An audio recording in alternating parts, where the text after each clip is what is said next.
एक बड़ी important development हुई है खित्ते में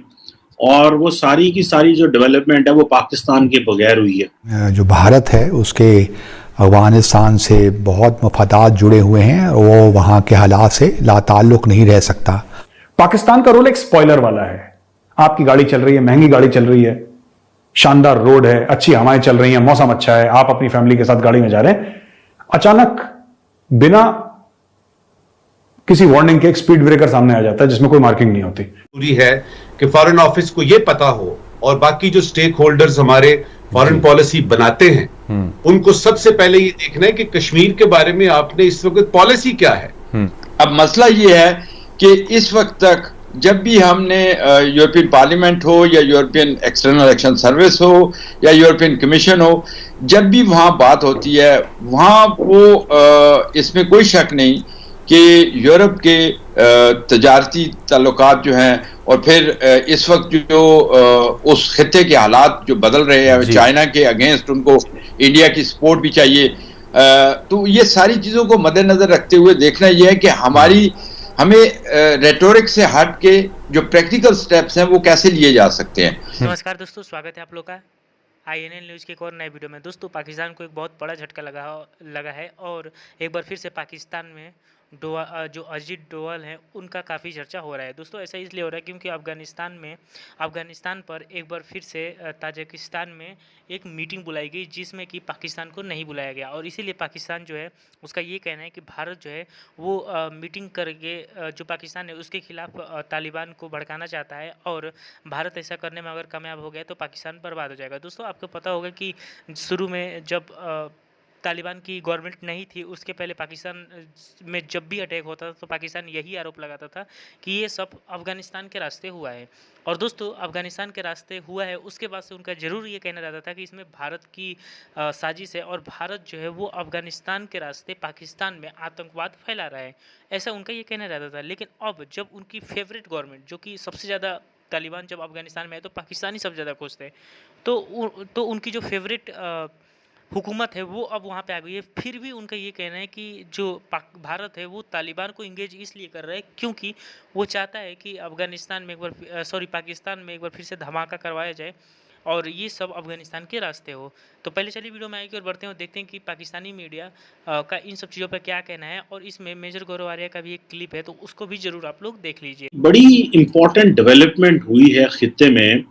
और वो सारी की सारी जो डेवलपमेंट है वो पाकिस्तान के बगैर हुई है। एक फोर्थ रीजनल सिक्योरिटी डायलॉग हुआ है अफगानिस्तान के ऊपर, जिसमें जो रीजनल सिक्योरिटी एडवाइजर्स हैं, सेक्रेटरीज हैं, नेशनल सिक्योरिटी एडवाइजर्स हैं, उनकी दुशंबे में 7 मई को मुलाकात हुई है, जिसमें जो ये बात की गई है कि जी अफगानिस्तान की जो कैपेसिटी है काउंटर टेररिज्म की उसको प्रमोट किया जाए, इन्हेंस किया जाए। ये बेसिकली जो सेंट्रल थीम है ये Indian national security adviser Ajit Doval साहब का है। अब अजीत डोवल साहब जो हैं वो अफगानिस्तान की काउंटर टेररिज्म पॉलिसी को सपोर्ट करते हैं। अच्छा, क्वेश्चन मेरा जो इसमें तो बहुत सारे क्वेश्चन। पहला क्वेश्चन तो ये पाकिस्तान इससे बाहर है। मेरे ख्याल में सबसे पहले ये है कि इसको सिर्फ एक मरासले की हद तक या एक खत लिखने की हद तक या एक प्रेस रिलीज महदूद नहीं होना चाहिए, बिल्कुल यानी जारी करने तक नहीं है। इसके लिए एक बाकायदा लाहे अमल तैयार किया जाए और इसको एक रूटीन का मसला न समझा जाए कि अली गिलानी की वफात हो गई और उसकी लाश जो है वो सड़क पे पड़ी हुई है, बुरहान वानी को कत्ल शहीद कर दिया गया और अब यासीन मलिक को उम्र कैद हो गई है। इसमें यानी खास तौर पे सोचना है और उसके लिए बहुत जरूरी है कि फॉरेन ऑफिस को यह पता हो और बाकी जो स्टेक होल्डर्स हमारे फॉरेन पॉलिसी बनाते हैं उनको सबसे पहले ये देखना है कि कश्मीर के बारे में आपने इस वक्त पॉलिसी क्या है। मैं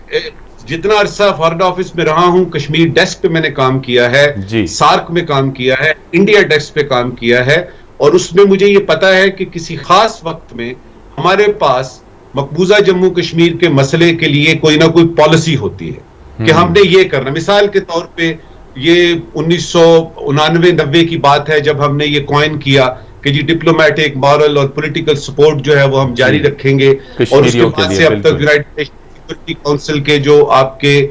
मुतल्लका करारदादें हैं उसके मुताबिक बात होगी। अभी भी यही बातें हो रही हैं, अभी भी हम अपने मौक़िफ़ से हटे नहीं हैं कि जी कश्मीर का जो हल है मकबूजा जम्मू कश्मीर के मसले का,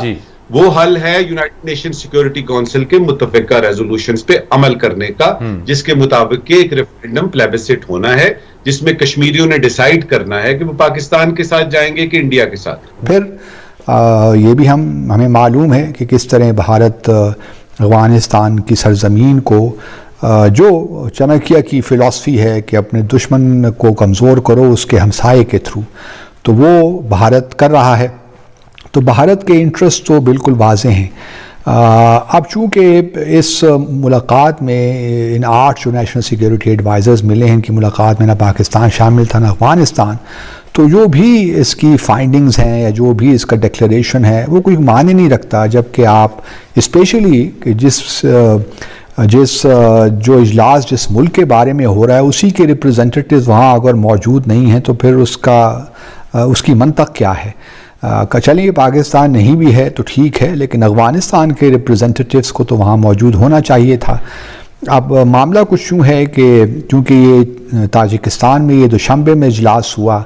और दुशंबे और ताजिकिस्तान हम जानते हैं कि उनकी क्या पोजीशन है, ख़ास तौर पे क्योंकि ताजिक जो हैं वो तकरीबन अफ़गानिस्तान की पॉपुलेशन का 27% हैं, तो उस हवाले से ताजिकिस्तान का एक बड़ा अहम रोल बनता है। और इस वक्त जो अफ़गानिस्तान की अपोजिशन आप कह लीजिए वो असल में ताजिकिस्तान ही में मौजूद है। कल परसों अफ़गानिस्तान की हुकूमत एक रिप्रेजेंटेटिव ने ये कहा कि हम चाहेंगे कि ताजिकिस्तान अपना सफारत खाना है वो काबुल में जल्द अज जल्द खोले। अब मैं कहूँगा कि उनके लिए उन्होंने अच्छे अंदाज से पेश किया, चाहे वो यूरोपियन यूनियन हो या इंटरनेशनल कम्युनिटी एट लार्ज हो।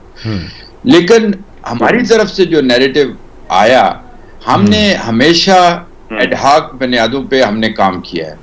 सबसे पहली बात कि हमें जिस तरह एम्बेसडर नजम साकिब साहब बता रहे थे, बिल्कुल वो ठीक कह रहे हैं कि देखिए हमें अपना एक स्ट्रेटेजी जो है वो तयन करनी पड़ेगी कि हमने क्या करना है, और उसके मुताबिक फिर जो एलिमेंट जहां भी हैं, चाहे वो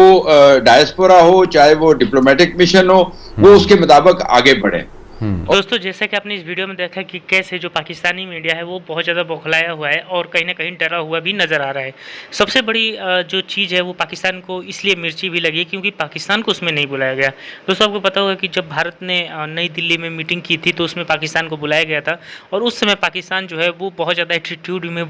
आकर उसने ये बोल दिया था कि हम जो हैं वो अफगानिस्तान के मामले पर भारत का कोई उम्मीद ही नहीं रखते, यानी कि भारत के इसमें दखल अंदाजी नहीं होना चाहिए, और इसीलिए वो ये बोलकर नहीं आया था। लेकिन इस बार जब भारत ने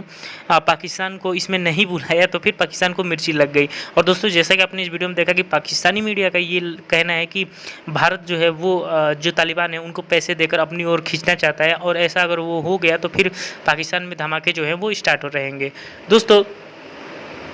अगर अभी की बात की जाए तो आपको पता होगा कि जब से तालिबान की गवर्नमेंट आई हुई तब से पाकिस्तान पर लगातार धमाके हुए हैं। तो दोस्तों, आप समझ सकते हैं कि जो पाकिस्तानी पॉलिटिशियन ये कहा करते थे कि भारत जो अफगानिस्तान में इसीलिए ये सब हो रहा है, तो उसके बाद से अगर देखा जाए जब से तालिबान की गवर्नमेंट आई है तब से पाकिस्तान पर जो रेट है उसकी अगर बात की जाए तो 60 से 70% जो है दर वो बढ़ गया है। तो इससे पाकिस्तानियों को भी सोचना चाहिए कि ये सब बस उनकी गलतियाँ हैं, ये सब भारत पर ठिकरा फोड़कर वो आगे आने वाले दिनों में कुछ नहीं कर सकते। तो दोस्तों, बस आज की वीडियो में इतना ही। आई थिंक आप लोगों को वीडियो अच्छा लगा होगा। अगर आपको वीडियो अच्छा लगे तो वीडियो को लाइक और हमारे चैनल INL न्यूज़ को जरूर सब्सक्राइब कर लीजिएगा।